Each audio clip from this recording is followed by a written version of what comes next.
those horses didn't know that they were in a movie. On this week's episode of Horror Hole, I am Gordy's number one fan, Wyatt, who is here with me today as always. I'm Cody Briscoe, and Nope is one of the worst movies I've seen in a long time. I love Jordan Peele, and Keke Palmer can act her ass off, but this movie is objectively slow and confusing with stretched themes that don't justify the pace. That of course is not my thoughts on the movie. That is the infamous tweet from one Logan Paul, who did not realize that the movie was critiquing the exact kind of person that he is. That is funny. The ghoulish mirror looking into that and seeing, like, he saw Stephen Ewan's character and was like, "What's wrong with this? Like, I don't." Yeah, it's like a normal guy. Logan Paul is the fucker at the end on the electric bike that shows up with the weird helmet. Mm-hmm. Yeah, so we're talking about Nope. Yep, we're talking about Jordan Peele's Nope. This is the Jordan Peele movie that I feel like we won't have to dance around because the two white guys doing a movie. Yeah. I feel like if we did Get Out or whatever first, that would have been like a lot of qualifiers and a lot of it would be very sweaty. But this way, I was like, I really wanted to see this movie. Didn't see it when it came out, and we have an excuse to like make some random horror movies for the podcast. So I picked this. I knew from you and from like another friend of ours that this movie would appeal to me because there's a chimp in it. So there you go.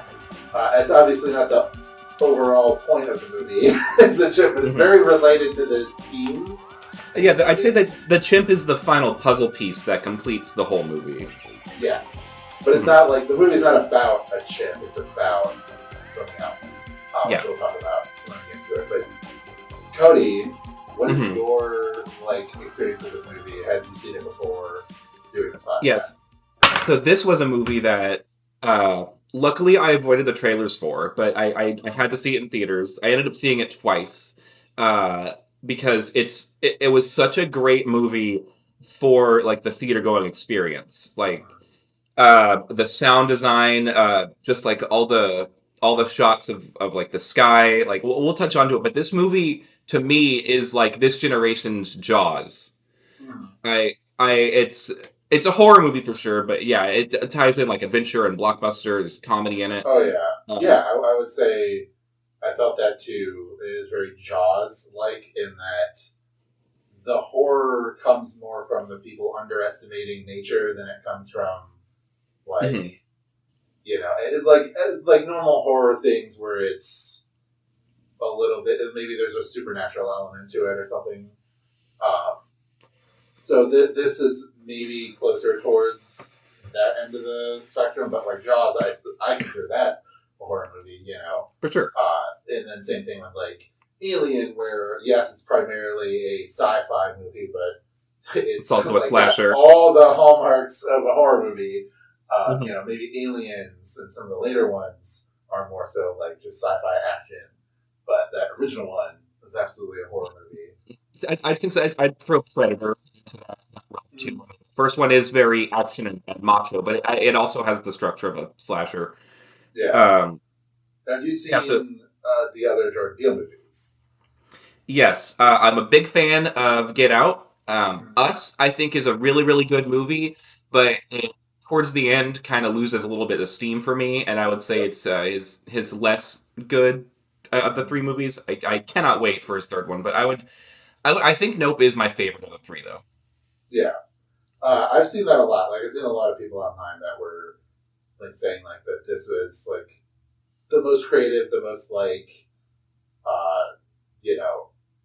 impactful or whatever. Like a lot of the they just really enjoyed it the most as far as that goes. And though I did see some reviews that were like, "Oh, it isn't as funny as some of the other movies." I think that there are a lot of funny moments in it, but I think just because of the character that Daniel Kaluuya plays, which I actually do think leads to a lot of funny moments, but like he's just such a like shut up, like very kind of awkward character, like the way that he's clearly a guy that's not used to being around other people. He's just mostly spends time tending Keeps to to the himself. animals. Yeah. Yeah, and is like used to that. So there's the scene towards the beginning where he's on the set with a horse, and it's like not making eye contact with anybody, and Mhm. just like talking through all the lines and everything, and just like desperately hoping that his sister shows up, who's a lot more charismatic and Mhm. personable and everything. One of my favorite, one of the funniest lines in the movie, because they're there. I guess we're just jumping in. We're gonna go all over the place. Yeah, Because they're horse people, as Angel calls it. But when they're on the commercial shoot, I think it's the director says, "Tell the horse that we're ready." yeah. Uh, Like I said, yeah, and that it was funny because we have this running joke yes, we among do. us that whenever we see like basically any animal, but especially horses, because horses always look so clueless, that we're like, that horse doesn't know that it's in a movie. So when this movie is literally about that, I was just like, perfect. It feels like the culmination of everything, of all of our stupid inside jokes up to this point. Little fun fact. So on that commercial shoot, the director is played by a guy named Osgood Perkins. Mhm. It's the son of Anthony Perkins from Psycho and director of horror movies like Long Legs and The Black Coat's Daughter and The Monkey, which are all movies I would love to cover at some point, especially Long Legs. Yeah. Um, yeah, that is cool. Like, there are some, I will say, speaking of, like, surprising casting choices, the dad being Keith David, the second I heard his voice, even though he was in the distance, I was like, that's Goliath from Gargoyles, I know. That's Childs from The Thing, I know. Like, he just has such a distinct voice. No wonder he does so much voiceover that it's just, you immediately be able to tell that it's Keith David. And, like, yeah, him, that entire, like, okay, so Nope, the movie, basically, I guess to put down a thesis statement for at least what I believe the movie is about, is like to the exploitation of like animals in filmmaking, like cinema, TV shows, things like that, and the amount of respect you're supposed to have towards creatures that are predators or are dangerous in any way. Because horses are not predators, but they can be very dangerous because they're so huge. And the idea is that OJ, who is the main character played by Daniel Kaluuya, he, who has grown up his entire life working with horses, understands that you can have a bond with a horse, you can tend to it and take care of it, but at the end of the day, it is an animal. If it gets frustrated or annoyed or confused, it can lash out and kill you. Whereas someone like Stephen Ewan, like, his issue was this traumatic moment that happened in his life revolving around Gordy the chimp, in which balloons popped during a filming session, and the chimp went ape shit, for lack of a better term, Berserk. and then ended up like harming, possibly killing multiple people. I think the parents of the sitcom died, and it's the actress who played his sister. She survives. Yes. So, but at the last moment, there's like, after it has come down from its rage, there's a bit of an understanding of like, oh yeah, this is that guy that I know from the chimp, and he like almost does the fist bump with it, and then it's shot, and that immediately implants in his brain this like false notion that like, oh, something went wrong, otherwise you can, there's these connections that like last between you and the animal, like that was just like an accident that happened that was unfortunate, but otherwise, there's these things that are like deep down or whatever, and that ends up being like, his understanding of that ends up causing way more trouble than OJ's understanding of it, in which she's actually able to like predict how the antagonist of the movie, which we'll get into, acts. So, I kind of covered a lot of ground there, but just basically laying it down, because there's a lot in the movie is that it's about like the humanity's relationship with nature and like exploiting it for like specifically animals and exploiting it for like a TV show or movie and everything like that. And the irony being that the heroes, like the people that we're following, the only thing they want is to exploit what they believe to be an alien so that they can get a shit ton of money. That is like the ultimate goal of the movie. And that is just like, what an incredible setup for a movie. Yeah, it's my thesis statement would be it's I completely agree with what you're saying, but it's also just like the nature of Hollywood and the nature of spectacle. That is a big thing. Just how far people will go to pursue greatness and how that can lead to just pointless and Yeah. senseless destruction. Mm. So Ricky Jupe Park, he thought that he was special and that he had some kind of connection with Gordy. The reality Yeah. is that he was there's like he's hiding under a table and there's like a cloth hanging down. That kind of is spraying. Obscured. He So doesn't have they're not direct making eye direct contact. eye contact. Yeah, Yes. and because during the attack, while it was happening, he was looking. There's one of the actresses' shoes just lands perfectly upright on the heel and is standing up, Mm. and so he's still focusing on that. And by not looking at Gordy, that's like an act of submission to the animal. So Yes. yeah, so that's why he survived, and that leads him to think, oh no, it happened because I was special. So that makes him think that he can like have his second chance with this ship. Which Mm. I'll just get into it right now. So it's the big thing with this movie. One of them is that what we see initially throughout most of the movie that looks like a flying saucer, we're led to believe it's being piloted by aliens that are on board it, but we find out about halfway through it's just an animal that looks like a UFO. Yeah. Did you like going into this movie having not seen it, were you for the first part like believing that it was being piloted or did you pick up on that it was being I thought it was piloted in the sense that like I thought the organic nature of it moving around was just like trying to display the fact that like, oh, this is technology that's so far beyond our understanding that it like moves in a way that we wouldn't be able to, like, you can detect an airplane moving because it's thrust and it's putting it in one direction.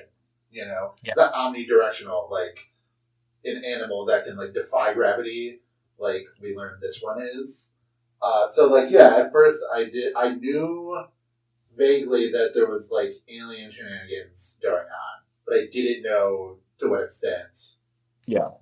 Like what it was. I didn't know it was like a fucking giant like shellfish jellyfish thing. And so like that, once OJ mentioned that like he doesn't think that it's a ship, which I think is like like halfway through the movie. I think it's after. It's like Is their it after? second encounter. Yeah. Um, that that immediately sent into my head that it's like, oh, this is just like one of a race of these things, and whether it's like there's a colony of them that is living in that cloud, or it's just one that's living in that cloud. This is, just like a creature that has existed, and it's the reason I feel like the intention of it being shaped like a disc, like a traditional UFO, is to imply that all of the myths about UFOs came from these things coming, either coming to Earth or like I the don't think they're information. aliens. Yeah, that's what I was going to say. Like, I think that the information age made it so that the more instances of them attacking has been cataloged and like spread, so people attributed that to like something off of this Earth.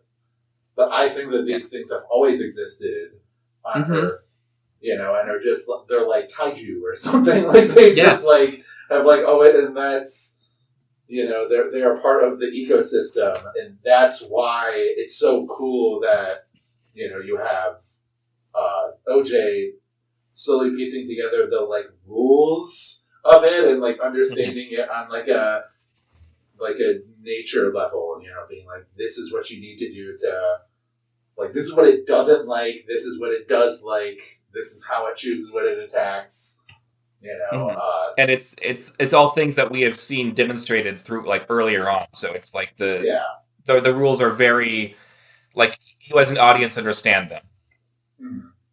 Uh, yeah, so I agree. I don't think that it's an alien.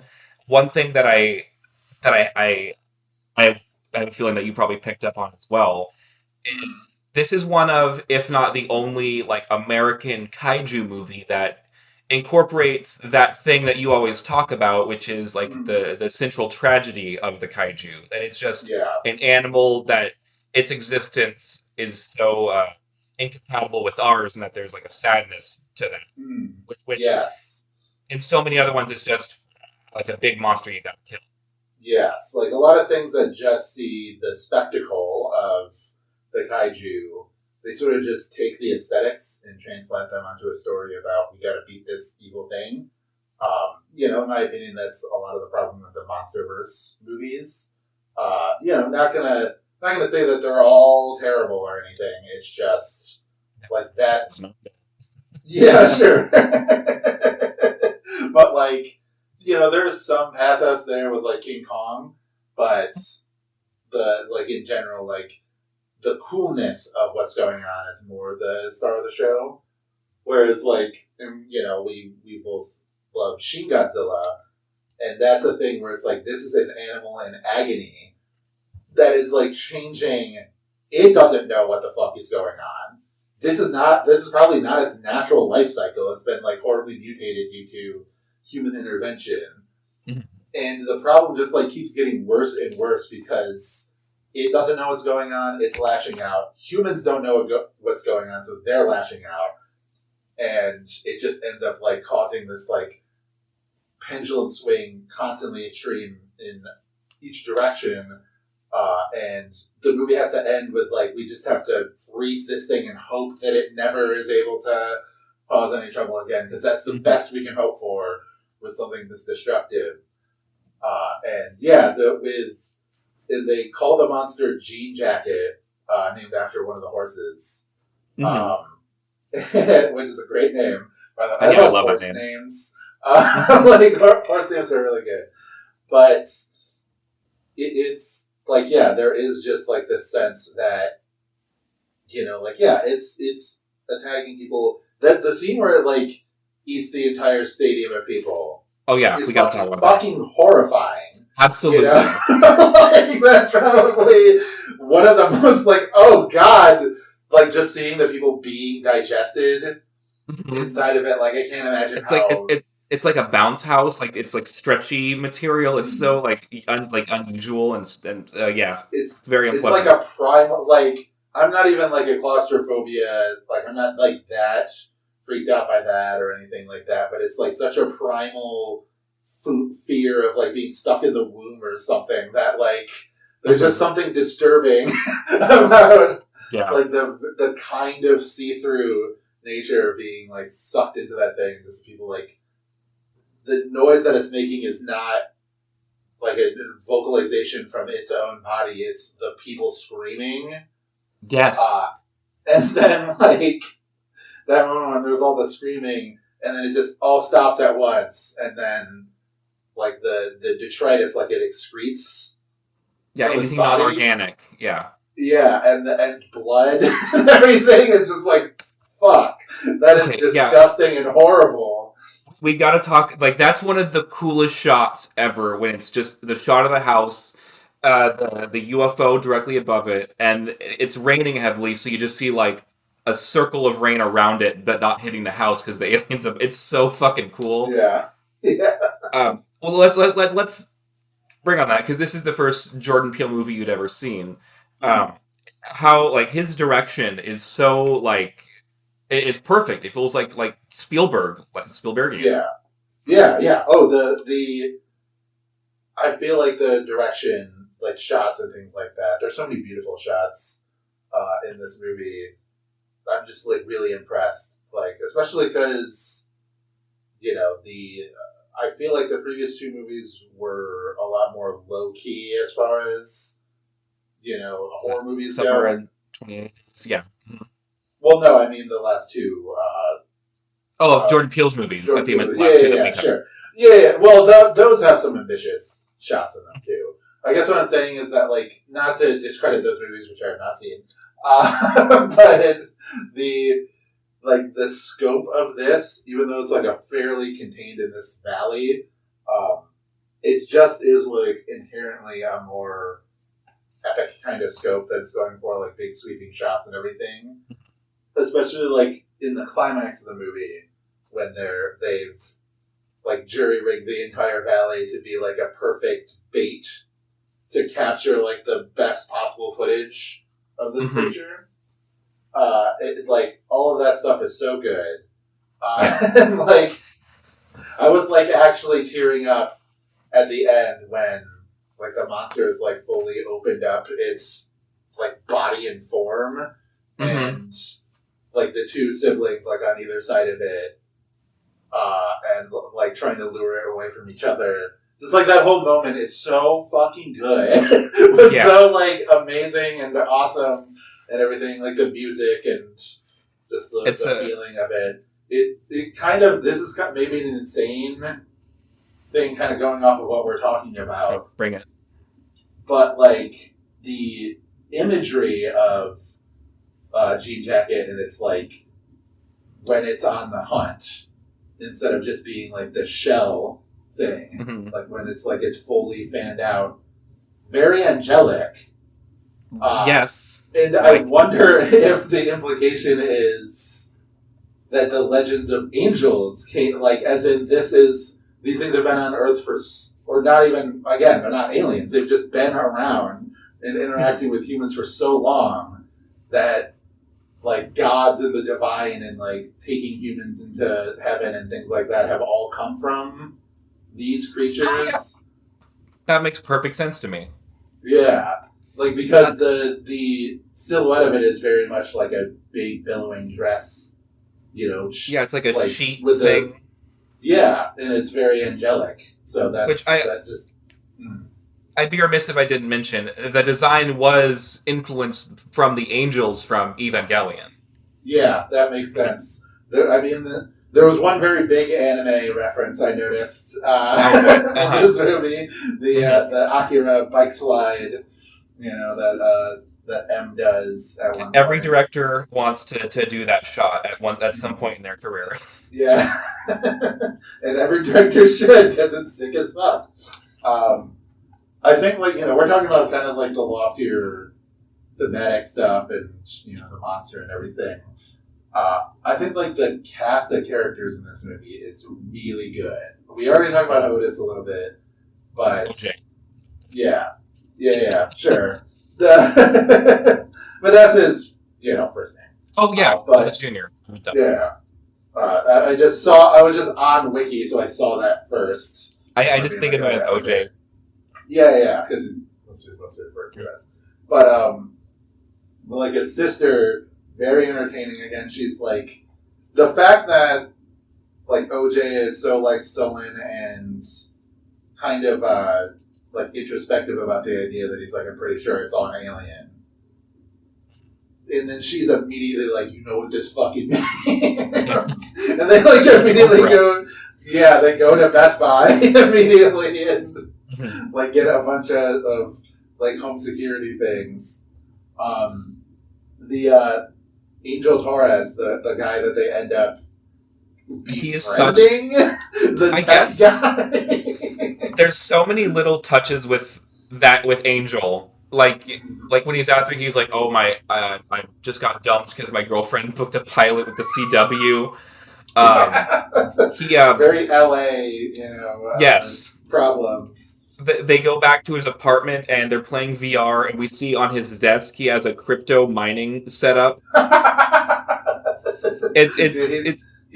He's a perfect character. Like the fact that one of the first conversations he has is talking to OJ about ancient aliens.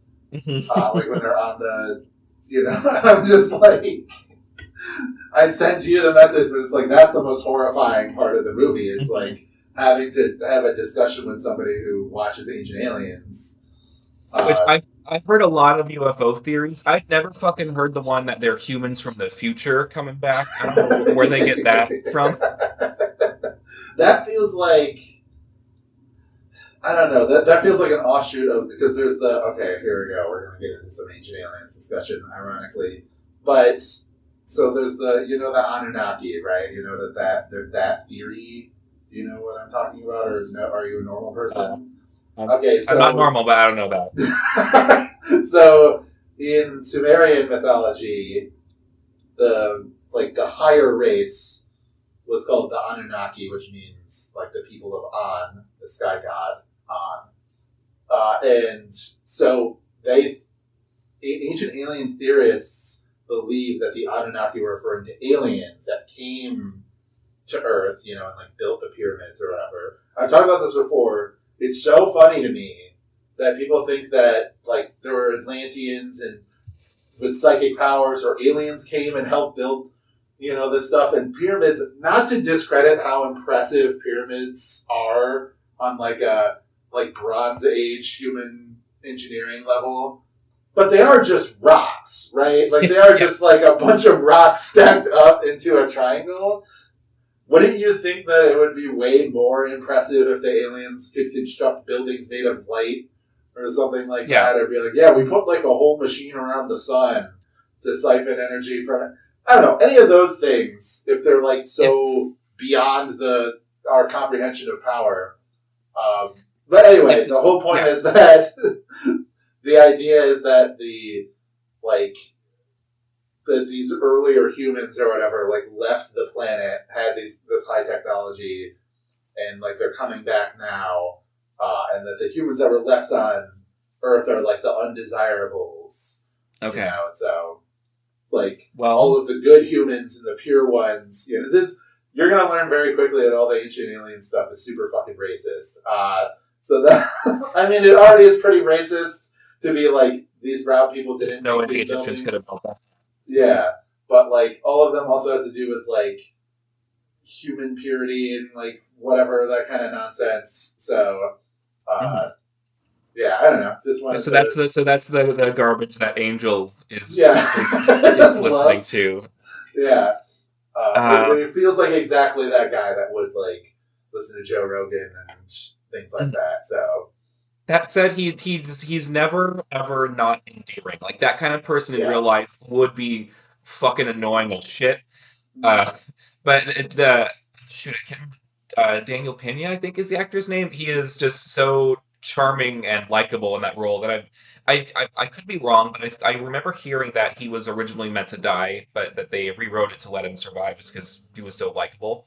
Yeah, that definitely seems to be the case that they maybe like had one like they wrote him kind of more annoying early on, and then as the script developed, he's like this guy's kind of a bro. I love the moment when they're talking like in the house after the monster has like rained all of its detritus on them and left. That's abominable filth. Yeah, and then yeah, he mentions that like he brings up the fact that him and M like survived through that like in the house together, and then they give each other a quick fist bump. That's like very cute. That and then also when the director, who's very much like a what's a Werner Herzog, like he's that kind of Auteur. director. Yeah. Like when they're like, "Oh, he brought a film camera," and then and then they just start like high fiving each other. So good. Yeah. For me, that was the biggest laugh in the movie. Yeah. Because he makes it's a hand cranked non electrical fucking IMAX camera that he built himself. Yeah. That guy's the character's name is Antlers. Mhm.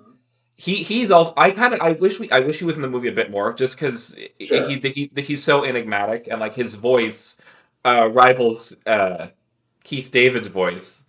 Uh, Yes. It's there's super a good. there's like a scene where they're like establishing on a map how they're gonna plan out this trap for Jean Jacket, and he starts talk singing the giant flying one-eyed purple people eater song, which is Mm. great. Um, he does. If we're going back to Jaws, he would definitely be the Quint or the Ahab character because he's the one most driven to like find the spectacle, and even says that dream where he's standing on top of a hill, and then that's where he dies, standing on top of a hill, getting a shot of him being abducted. Uh, I will say though, I'm pretty sure that their plan wasn't a waste, because when Angel is freed from the what is it, like the fence that he's being hung onto, you can see the film Yeah. cans rolling down the hill. So I think they did survive. Yes. Yeah. Yeah. I Mhm. noticed that too, where it's like even if they're damaged or whatever, like I feel like I don't know, it was like very good quality. But that's the thing. Another thing is that like this is implying the fact that the reason why all uh, UFO footage is complete garbage is because this thing just blocks electricity when Mhm. it's nearby for whatever reason. Which is like, again, you can attribute it to technology, but this thing seems to be completely organic. Yeah, So it's the person who designed the creature for the movie like did like extensive like fake biology for it. That was all really fascinating. I'll try and find some of that stuff to send to you just for but I fun. think that it's like so like birds, they have a sense that they know the magnetic field of the Earth, Yeah. and that's just something that we as humans that don't have that sense are like, how the fuck is that even possible? Like we just can't comprehend Mhm. that sense because we don't have it. And Because that I I think that if something like that existed, like Jean Jacket, is probably using, and this is obviously pseudoscience because it's a movie, but like the like it's using some kind of magnetic field, and that's what's shutting off all the electricity because like electromagnetic fields can like shut off electricity. That's yeah, why people are afraid of EMP waves and things like that. that's how it moves. It uses the anti-electricity. It has organs in it. This is all not in the movie, just for the person who made the movie. They have like Yeah, organs in the bottom that like generate like thrust and everything via the anti-electricity that it generates. Um, and everything about the creature, like yeah, that's I do think it comes from Earth, because everything about it is so like specialized for Earth. Like yes. it's disguised as a cloud. Mm-hmm. Um, and it's very strong, but I don't see a creature like that, especially when it's all Going opened up, through being space. going through space. Yeah, like how would it Yeah, move? exactly. Hmm. That's the. I think that that's like a really good misdirection, especially like. And I was thinking about this when watching the beginning of the movie with where they give you a teaser for Gordy murdering a bunch Hmm. of people, and at first, like your first implication is like, okay, this is directly linked to whatever the problem of the movie is, but that's not the case. It's just thematically Yeah, linked to whatever's going on in the movie. So I think the movie is trying to make you think way harder about what's going on and try to outthink the movie when some things really are just as straightforward as they seem on the surface. Uh, there are people who have said like, was the shoe standing up at the sitcom set because the alien was right above it when they were filming? Like, no, like yeah, that doesn't add anything at all to that. yeah, exactly. When I saw that, it kind of clicked in my head that I was like, I think that's just a really weird imagery. And I think like it's to go along with the idea of like, have you ever heard of a bad miracle? You know, that Exactly. like something so unexpected or impossible happens during like a really terrible, but it's like bad. You know, it's not good that it's Hmm. happening. And then the idea of like, oh, for the past like couple months, there's just been some fucking horrific predator thing like living up in a cloud above a mountain that's just been coming down and like picking off horses and eating people Yeah, and doing thinks that whatever. it's territory. Yeah. Yeah. So it's just like, why now? Why at this point? Especially because like, for most of human history, there's been no cases of this thing attacking or no like reported cases or anything like that. And it also is like with the theme of spectacle, the fact that you can't look at it, one, very much like angels with the avert your gaze. And then two, like you want so badly to look at whatever this like awesome horrifying thing is. But if you do, that's when it senses you and is able to attack. So it's just like, and it seems like it's not like a psychic thing or whatever. It's just it notices a face looking up at it, and then that's how it's able to attack its prey because it attacks the wavy arm guys. You know, that like opening that it sucks you through, I think, is also where its sight organ is tucked into. Mm-hmm. Like there's that weird thing we see on it. It's like the diamond of ribbons that is constantly like flashing out. Fucking cool. Yeah, that's its eye. That's how it sees, and we kind of see it like tucked in. It's like in that same opening that people get sucked into. But yeah, it's very. All the themes of spectacle and everything are very well laid in. Going back to that, what is it? The Star Lasso experience. It's what Juve called the thing where people come to see. Which, by the way, what a horror! What a stupid fucking idea. He has this red tuxedo on. When we see very clearly on the back, there's like a flying saucer shape on it on his jacket. But there's also these white flower patterns on it, which tells me that he was probably aware of that form. That he had seen it before. Which again speaks to like just how misguided that character was. That he, even after seeing that, was like, "Oh no, I'm gonna bring other people to see this and make money off of it." Yeah, like he's always trying to share. Like he's trying to like bury his trauma by like sharing it with people and like writing it off. The fact that like it's a very like obvious scene, but it's a very like telling scene early on when he's describing the like SNL sketch based on the events, and he's using metaphor to describe what literally happened to him, like what he literally saw. When like he was a monster on the stage, it was he was a force of nature, etc. And that immediately I was like, oh, this movie is literally about how the horse doesn't know it's in a movie. That's when that plus the previous scene where they were doing the shoot with the horse, and then like the horse gets frustrated and kicks, so they just get a CGI horse to replace it. I love them putting the little screen horse in after. It's so funny. And just I gotta say, go ahead. And that thing that sets the horse off, it's weird. It's like this. It's like a spherical. It's like an orb that's a mirror on a stick, basically. And at first, I was like, "What the fuck is that?" It's like a thing that cameras use to like register how light is going to be shown or something. Yeah, but and that like he's able to put together later in the movie that like, making eye contact with a horse, or a horse seeing another horse that it doesn't recognize, that's going to make it freak out.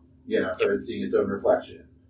An ape looking at another ape directly in the eyes, that's going to cause a reaction. And then with Jean Jacket, go ahead.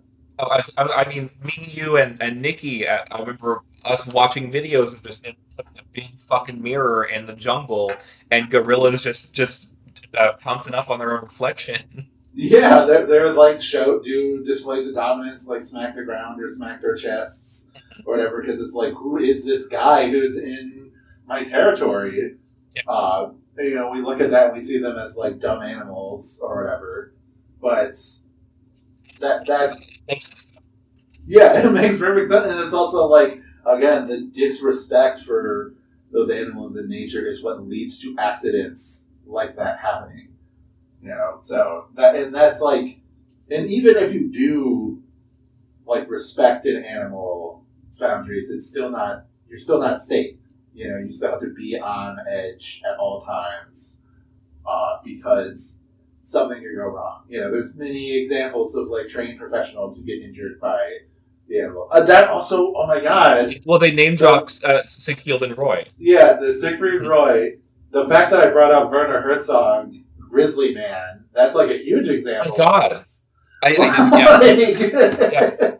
like it isn't actually him, but like the fact they have like a nature cinematographer that came in is very similar to that. Like that to me, like that's a huge example of like here's like the disturbing power of nature, and these events are very disturbing to us because they like as humans we believe we've evolved beyond that, like that we no longer exist in a world where animals killing us is a problem.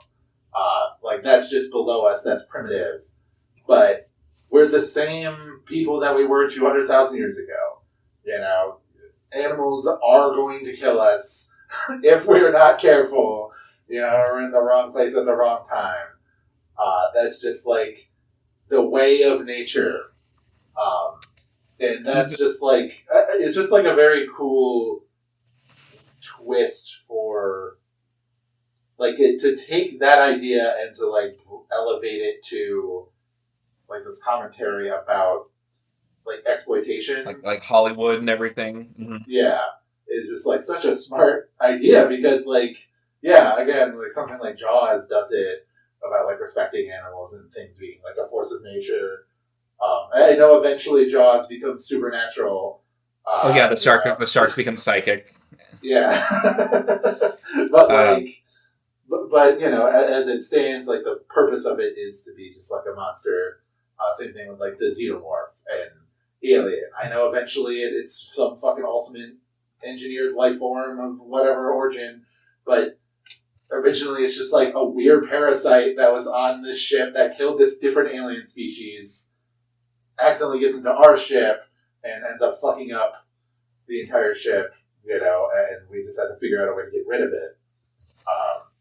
Speaking to the lack of disrespect for nature, and back to Ricky, who I think he is probably the most interesting character for sure in the movie. Yeah. When he's describing the event, first off, I love that there's a Mad Magazine cover making fun of Gordy. He specifically, when he's talking about the event, he says one of the chimps that played Gordy. He doesn't give a specific name to that chimp. And also, like, the actors, like, they're still calling him Gordy even after he's, like, attacking him. I'm sure that chimp had a name that wasn't Gordy. But yeah, just so see it as a prop, the little character. Yeah. I mean, that's what Jean Jacket does, and I'm not the first person to make this comparison, but Jean Jacket takes humanity for just our physical bodies, and then discards like our keys and our coins, the little things that make people, which is similar to what like the studio system does for animals, is just taking them away from their animal things just to use the physical body of the creature. Yeah, like just to exploit the body. And that this is the one thing where maybe I'm getting too big for my britches here as a white guy, but that goes back to the beginning of the movie where M describes the very first motion picture being a black man riding a horse, and the idea that the image of that became famous, but the actual horse and the guy involved were forgotten by history, and just buried,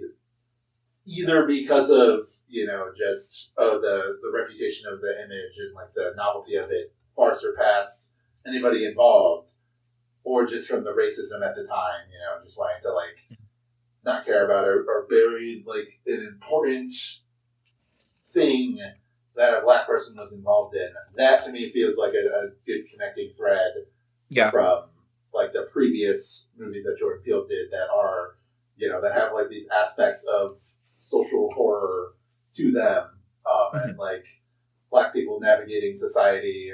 I know Get Out, of course, is kind of the biggest example of that, but it's also in Us, from what I know. Us is more about class exploitation. Yeah, which is also very, very important. But to me, as a I think that you kind of hit the nail on the head. That my fascination with the sadness of being a kaiju made me like really connect with this movie I because knew this like yeah, was up your alley. because like Jean Jacket isn't even like a particularly sympathetic creature. It just is a creature, you know.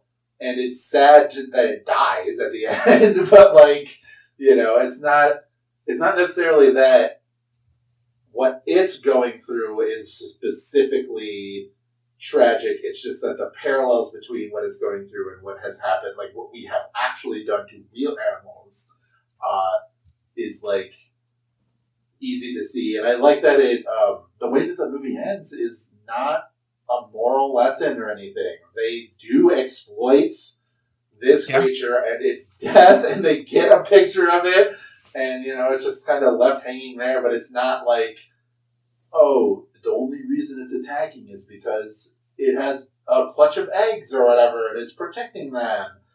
It's just doing its own biological function of what it just knows to do to survive. Yeah.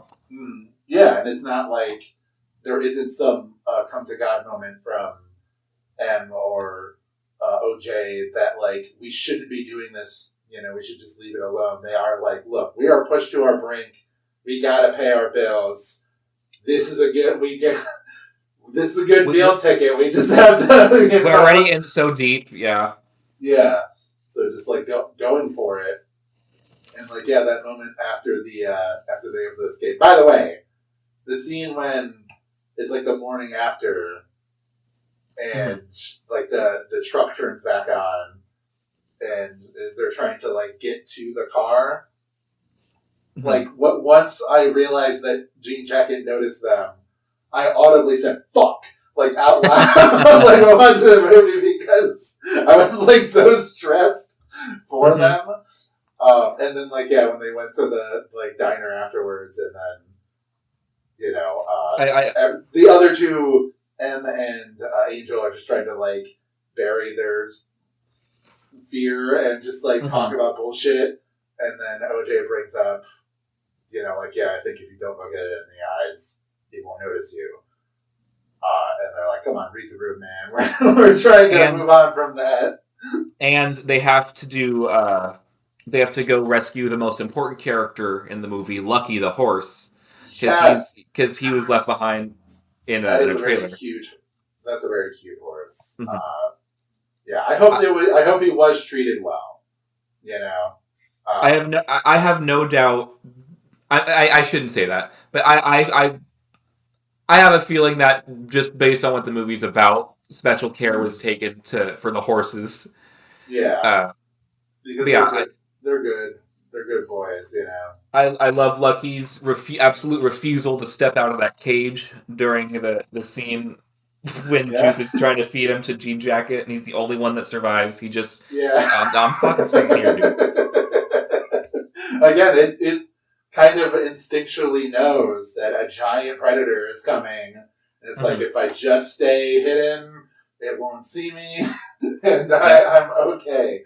Yeah, which is like, that's so cool, because horses, you know, they're not predators, but they are big animals. Not many things that are predators like would attack a horse. Even stuff like cats probably wouldn't, besides like very big ones like lions, you know, like a cheetah. I'm sure maybe wolves might if they were in a pack, maybe.